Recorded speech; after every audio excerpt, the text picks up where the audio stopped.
lamb's quarter, and I've been busy today, so even though it's 3:30, I haven't had anything to eat, and I'm really hungry. Hungry boy, can't even talk. Hungry. Anyway, so gonna wash the air chemicals off of it and have a salad. I think I've got some chives that I picked yesterday or day before. I guess it was day before. And any of the bugs that stay on this, oh well, extra protein. I understand we might be having them later anyway. As long as they don't eat me first, huh? I've eaten gnats before, and there might have been a few little black gnats on there. This is going to be my second salad with these. I've already had them before this year, and I was actually surprised that lamb's quarter is pretty good. It's not like some of the greens that taste like grass or have a grassy, greeny, very green taste. These are actually pretty good. Sorry about the dishes in my sink over there. I haven't done dishes yet. I only have a few, and I just do them every once in a while. See if you can see the stuff that's in it. Because I did notice there was like thrips or something. Let's see. Oh yeah, it's pretty dirty. Yeah. Okay, I'm going to get these ready and then we'll look at the salad. Okay? Bye. Okay, I changed my mind a little bit, and I decided we're going to have a little bit of bacon in here. I thought about doing like a vinaigrette type thing. When I was a kid, we used to, my mom would fix, we called it wilted lettuce, and we always had tons and tons of lettuce out of our garden every year, and so we would take it and refrigerate it and get it really nice and chilled, and there would be so much, there wouldn't be room in the fridge for it. So she would have a dinner where usually a night was picked, where we could have wilted lettuce. And basically what you do is you make a vinaigrette from your bacon bits and some vinegar and a little bit of water, and you take most of the fat, pour most of the fat off of the bacon. There's just a little bit left on to give it a little bit of flavor, and then it's not completely all vinegar. Okay, I took a minute and just washed the cutting board and my knife, and probably should have did this first, but I didn't, so here's some chives that I got from the garden the other day. They're already washed, and I think I'll just chop these up and they will go in the salad. Now the salad, the reason that it's called wilted salad is because after you make your dressing, if you've never had this before, it sounds disgusting, wilted salad. Who wants wilted salad? Wilted lettuce. Well, it's really good, because it's not all wilted. Ours wasn't anyway. Sometimes, at the bottom of the dish, or at the bottom of the bowl, there was sometimes.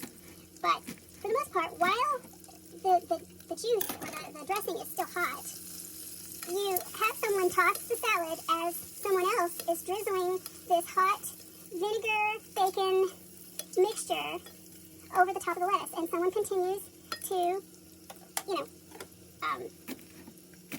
mix the lettuce so that some of it gets hit and some of it doesn't. And talk about yummy. Oh my gosh. Of course, if you're raised with something, it's a whole different story, but it is really good. You'll have to try it. And it's so simple, and it's so fresh, and you don't have this heavy feeling, when you come away from the table. Of course, we would have like a barbecued chicken, or maybe, since we had beef, we always, not always, but we did have a few steaks in the freezer because we would always have a beef that, so it was kind of a special dinner. I wouldn't say that all of our dinners were like that. However, we always had really good vegetables because we had a garden. Always. Always. I don't ever remember not having a garden.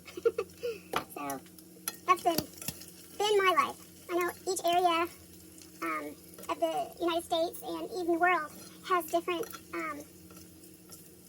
ideas about food, different recipes, and they're all really cool. It's nice to try new things. So, I'm sharing with you one of the things that we always had.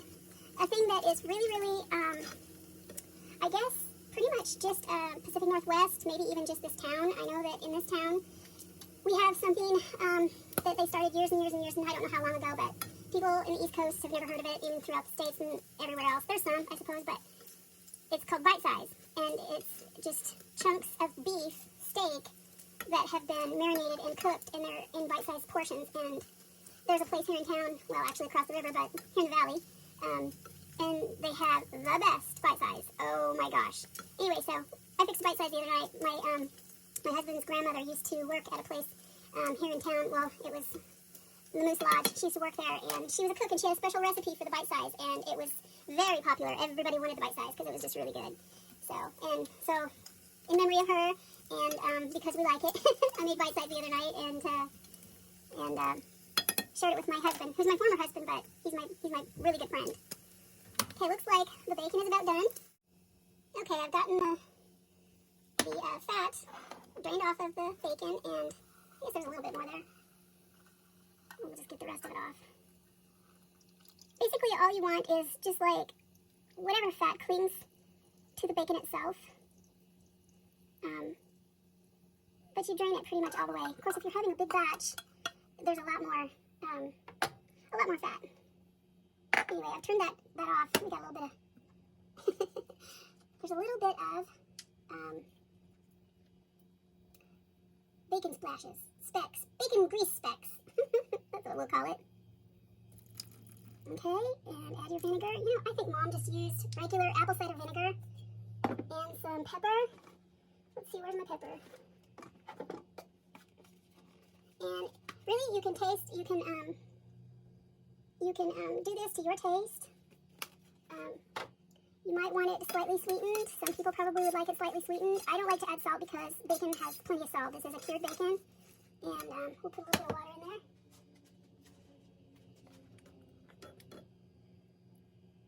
Just a little bit.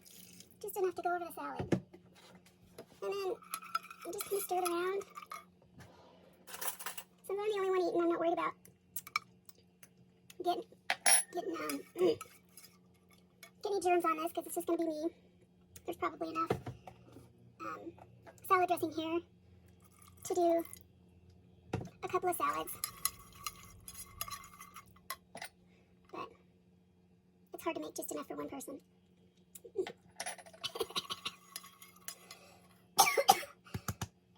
Pardon me.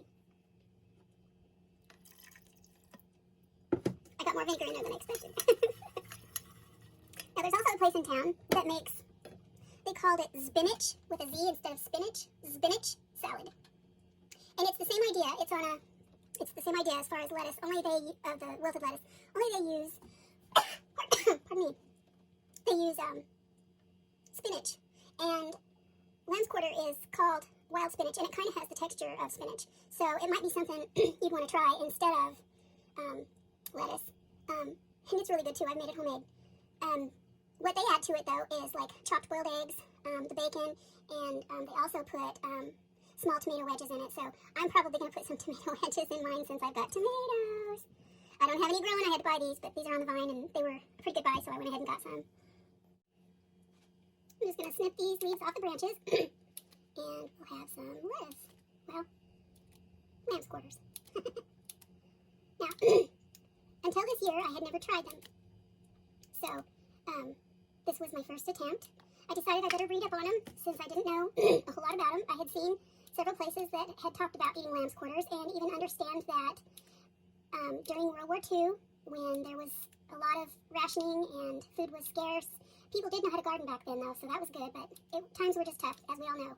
And they used lamb quarters as a staple. In fact, people even canned it. They had great, huge amounts that they were able to can and later used. And so it was kind of a staple during then. And I learned that from a couple of different sources. So anyway, which I thought was interesting.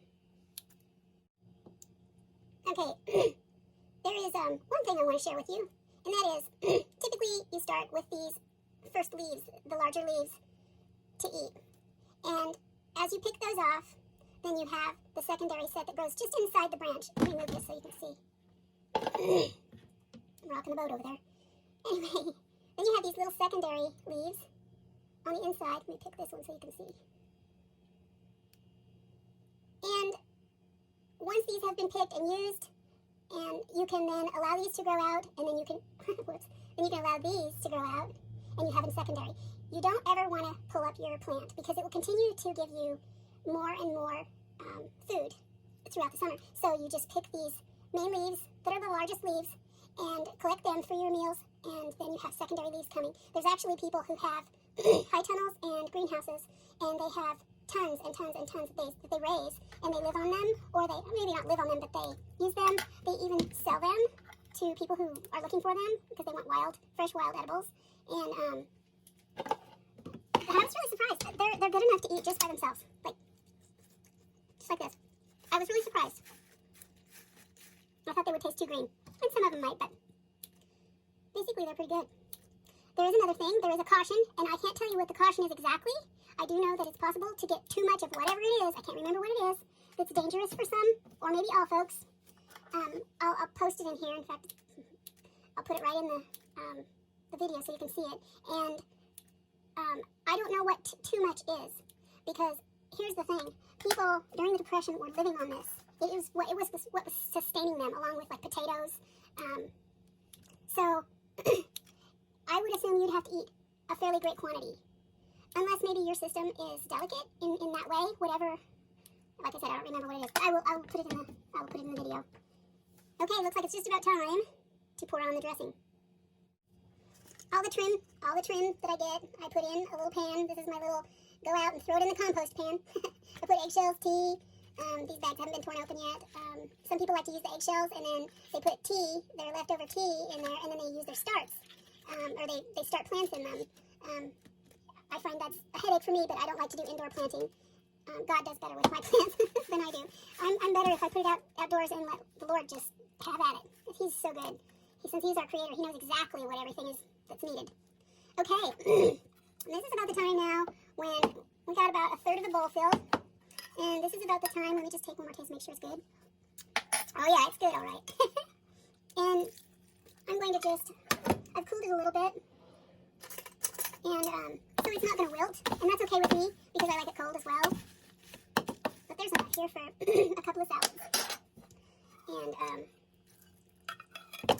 I don't have, today I don't have any boiled eggs. I've got eggs, but like I had a real blessing. My sister, she gets eggs sometimes for free because the farmers that they know, where her boyfriend works, get an abundance, and they'll throw them away. Well, it's better to find somebody who needs the eggs.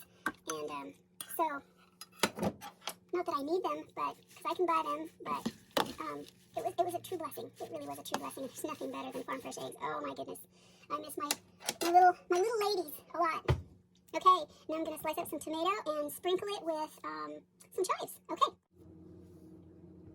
Okay, back with our tomato, and just gonna make some wedges here.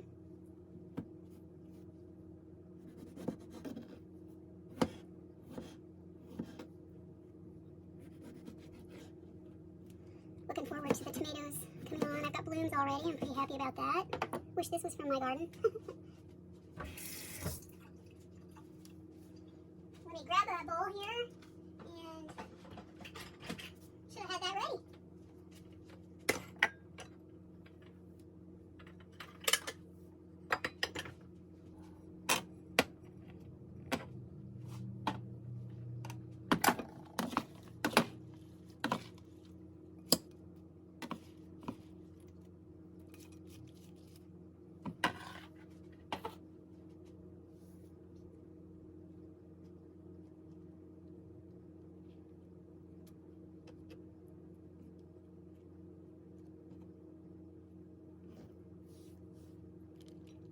A little bit of chives. Top it all off. I love chives. I love onions. Here we go. Looks pretty darn good. Yum. And I'm hungry. Okay, guys. You have a good afternoon. Bye-bye.